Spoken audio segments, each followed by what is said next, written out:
പ്രിയ പ്രേക്ഷകരെ, സംസ്ഥാനത്ത് ഇപ്പോൾ വലിയ തോതിൽ ചർച്ച ചെയ്യപ്പെടുന്ന ഒന്നാണല്ലോ വൈദ്യുതി നിയന്ത്രണം. പലയിടങ്ങളിലും ഒന്നിലധികം തവണയൊക്കെയാണ് വൈദ്യുതി പോകുന്നത്. പാലക്കാട് KSEBയുടെ അപ്രതീക്ഷിത കറണ്ട് കട്ട് മൂലം അത്യാസന്ന നിലയിലുണ്ടായിരുന്ന ഒരു രോഗി മരിച്ചതായി കുടുംബം പരാതിപ്പെടുകയാണ്. ഹോസ്പിറ്റലിൽ നിന്നും ഓക്സിജൻ സഹായത്തോടെ വീട്ടിലേക്ക് ഡിസ്ചാർജ് ചെയ്ത രോഗി ഇന്നലെയുണ്ടായ കറണ്ട് കട്ടിൽ ഓക്സിജൻ സപ്ലൈ നിലച്ചതിനെ തുടർന്ന് മരണപ്പെട്ടു എന്നതാണ് ആ പരാതി. കഴിഞ്ഞയാഴ്ച ഹോസ്പിറ്റലിൽ നിന്നും ഓക്സിജൻ സഹായത്തോടെ വീട്ടിലേക്ക് ഡിസ്ചാർജ് ചെയ്തു വന്ന M. കൃഷ്ണൻ എന്ന രോഗിയാണ് മരണപ്പെട്ടത്. ഒരു മിനിറ്റ് പോലും ഓക്സിജൻ ഇല്ലാതെ പറ്റില്ല എന്ന അവസ്ഥയിലായിരുന്നു ഇദ്ദേഹം.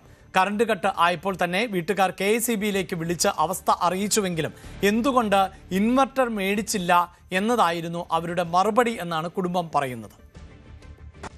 2 തവണയായിട്ട് പവർ കട്ട് ഉണ്ടായിരുന്നു. അപ്പോൾ ആൾക്കൊരു ഓക്സിജൻ്റെ ഇല്ലാതെ ജീവിക്കാൻ പറ്റില്ല എന്നുള്ളൊരു ലെവലിലുള്ളതാണ്. അപ്പോൾ ഫുൾ ടൈം ഓക്സിജൻ്റെ ആവശ്യമുണ്ട്. അപ്പോൾ പവർ കട്ട് ആയതുകൊണ്ട് പെട്ടെന്ന് ഓക്സിജൻ ലെവൽ താഴ്ന്നുപോയി. അതൊരു സർവൈവ് ചെയ്തു. ഫസ്റ്റ് ടൈം ഒരു 20-25 മിനിറ്റോളം പവർ കട്ടായിരുന്നു. അത് സർവൈവ് ചെയ്ത് പിന്നെ ഒരു 11:30-11:45 ആ ടൈമിൽ വീണ്ടും പോയി. അതൊരു 20-25 മിനിറ്റോളം നീണ്ടു നിന്നിരുന്നു. ആ ടൈമിൽ KSEB ഓഫീസുമായിട്ട് ബന്ധപ്പെട്ടു. പക്ഷേ വേറൊരു ഓപ്ഷൻ ഇല്ല എന്നുള്ള ലെവലിലാണ് സംസാരിച്ചത്. അപ്പോൾ ആ ടൈമിൽ ഇനി ഈ ഒരു അവസ്ഥ വേറൊരു ആർക്കും വരാതിരിക്കട്ടെ, അതിനുള്ള എന്തെങ്കിലും ഒരു നടപടി ഉണ്ടെങ്കിൽ അത് തീരുമാനിക്കുക. ആകെ ഒരു 7 മണിക്ക് ഒരു അരമണിക്കൂറോളം പോയി. പിന്നെ ഒരു 11:45 കഴിഞ്ഞിട്ടാണ് അർദ്ധരാത്രിയാണ് പോകുന്നത്. ഒരു 12:15 വരെയൊക്കെ പോയിട്ടാണ് ഏകദേശം. നമ്മൾ വിളിക്കുമ്പോൾ 25 മിനിറ്റ് കഴിഞ്ഞിട്ട് വരുന്നു. ഒന്നും ചെയ്യാനില്ല, അവർക്കൊന്നും ചെയ്യാൻ പറ്റില്ല എന്നാണ് പറഞ്ഞത്. യെസ്, ഇത്തരത്തിൽ സംസ്ഥാനത്ത് വിവിധ ഭാഗങ്ങളിൽ വൈദ്യുതി മുടങ്ങുമ്പോൾ അത് വലിയ തോതിലുള്ള പ്രതിസന്ധി സൃഷ്ടിക്കപ്പെടുന്നുണ്ട്. പ്രത്യേകിച്ച് കൃത്യമായൊരു അറിയിപ്പ് ലഭിക്കുന്നില്ല എന്നതാണ്.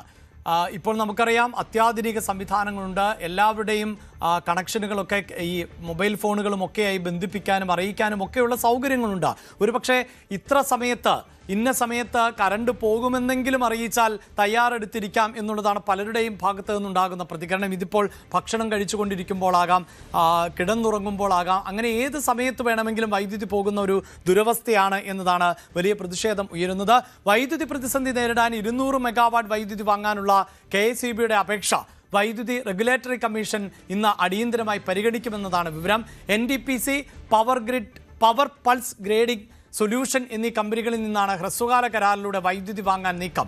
യൂണിറ്റിന് 5.96 രൂപ നിരക്കിൽ ആണ് 2 കമ്പനികളും 100 മെഗാവാട്ട് വീതം വൈദ്യുതി നൽകുക. ഈ മാസം മുതൽ അടുത്ത വർഷം ജൂലൈ 14 വരെയാണ് കരാർ കാലാവധി. സംസ്ഥാനത്തെ ഗുരുതര വൈദ്യുതി പ്രതിസന്ധി കണക്കിലെടുത്ത് വൈദ്യുതി വാങ്ങാനുള്ള അനുമതി റെഗുലേറ്ററി കമ്മീഷൻ ഇന്ന് തന്നെ നൽകിയേക്കും എന്ന സൂചനയുമുണ്ട്. അതിനിടെ ഈ വൈദ്യുതി പ്രതിസന്ധി വലിയ തോതിൽ വിമർശനം ഉയർത്തുന്ന കാര്യം സൂചിപ്പിച്ചു കഴിഞ്ഞു. അതിനെ രാഷ്ട്രീയ ആയുധമാക്കുകയാണ് പ്രതിപക്ഷം. പ്രത്യേകിച്ച് യുവജന സംഘടനകൾ രംഗത്തെത്തിയിട്ടുണ്ട്. DYFIയും യുവമോർച്ചയും ഇപ്പോൾ സമരരംഗത്താണ്. സെക്രട്ടേറിയറ്റിന് മുന്നിൽ മെഴുകുതിരി വെളിച്ചത്തിൽ പുസ്തകം വായിച്ചുകൊണ്ടായിരുന്നു SFIയുടെ പ്രതിഷേധം എന്നതാണ്. VV അരുണാണ് ചേരുന്നത്. അരുൺ, കഴിഞ്ഞ സർക്കാരിൻ്റെ കാലഘട്ടത്തിലടക്കം വലിയ നേട്ടമായി ഉയർത്തിക്കാണിച്ച ഒന്നായിരുന്നു പവർ കട്ടില്ലാത്ത കാലം. അതുമാത്രവുമല്ല, അന്നൊരു വിവാദ പരസ്യമുണ്ടായിരുന്നല്ലോ, ആ ഇരുണ്ട യുഗത്തെ ഓർമ്മപ്പെടുത്തിക്കൊണ്ട്. ഒരു പക്ഷേ UDF അധികാരത്തിൽ വന്നാൽ അതിലേക്ക് മടങ്ങിപ്പോകേണ്ടതായി വരുമെന്നൊക്കെ അന്ന് തെരഞ്ഞെടുപ്പ് പ്രചാരണ വേളയിൽ LDF ആവർത്തിച്ചതാണ്. ഇതിപ്പോൾ അധികാരത്തിലേറി മഴക്കാലമാണ്, അപ്പോൾ പോലും പവർ കട്ട് നേരിടേണ്ടി വരുന്നു. ഊർജ്ജ പ്രതിസന്ധി എന്തു തന്നെയാണ് എങ്കിലും അത് അടിയന്തരമായി പരിഹരിച്ചുകൊണ്ട് പോകാനുള്ള ഉത്തരവാദിത്തം സർക്കാരിനുണ്ടല്ലോ. ഈ പവർ കട്ട് വലിയ തോതിൽ സർക്കാരിന് നാണക്കേട് സൃഷ്ടിക്കുകയല്ലേ? കൂടുതൽ വാർത്തകൾക്ക് News 18 Keralam YouTube channel subscribe ചെയ്യുക.